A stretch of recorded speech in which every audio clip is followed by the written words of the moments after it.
Mos i lani kurrë këto ushqime para se t'i hani. Në sektorin e ushqimeve është e rëndësishme të njihni edhe praktikat që garantojnë jo vetëm shijen e ushqimit, por edhe sigurinë e tyre.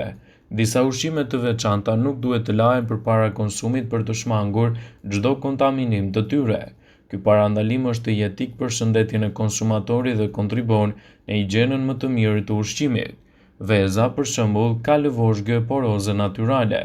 Kur bien në kontakt me ujin, bakteriet mund të depërtojnë lehtësisht në brendësitë të saj, duke paraqitur rrezik për shëndetin. Mishi, kur bëhet fjala për mishin, qoftë i kuq ose i bardhë, nuk është e nevojshme ta lani para gatimit. Prerjet e viçit, për shembull, shpesh janë edhe mikroorganizma për shkak të kontrolleve të rrepta të kryera, të cilat nuk ndikojnë në të. Kërpullat janë një tjetër produkt ushqimor i cili nuk duhet të lahet përpara se të konsumohet, në mënyrë që të mos kontaminohet edhe me bakterie të cilat ndikojnë drejt për së drejti në shëndet.